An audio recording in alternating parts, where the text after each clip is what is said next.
Ginanunsyo ni President Ferdinand Bongbong Marcos Jr. ang distribusyon sang cash assistance kag fuel subsidies para sa mga driver sang pampubliko nga salakyan, mga mangunguma kag mga manugpangisda. Hining kabayan sang tikang sang gobyerno ugod mapahagadahaga ng palasanon sa mga Pilipino sa tunga sa nagatimbuok nga preso sang gatong dala sang gyera sa Middle East. Subong nga Martes, Marso 17, umpisahan na sang Department of Social Welfare and Development ang paghatag sang tag 5,000 ka pesos nga ayuda sa 139,000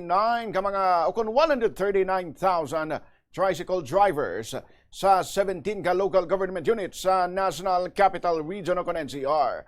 Pagkatapos sinisano sa Presidente, makabenepisyo man ang tricycle drivers sa guwa sa Metro Manila, hamuan ang Transport Network Vehicle Service kag jeepney drivers nga makabaton sang 5,000 pesos nga cash assistance.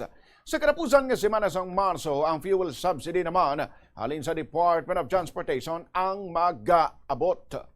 March 17, ipapamahagi ng DSWD ang 5,000 pesos na cash relief assistance sa 139,000 na tricycle drivers sa 17 LGU sa Metro Manila. At isusunod na ng DSWD ang pamamahagi sa mga tricycle driver naman sa labas ng Metro Manila. Sa mga susunod na araw, ang mga jeepney at TNVS driver ay makakatanggap naman ng 5,000 pesos na cash relief assistance. At sa huling linggo ng Marso, ilalabas na ng DOTR ang fuel subsidy.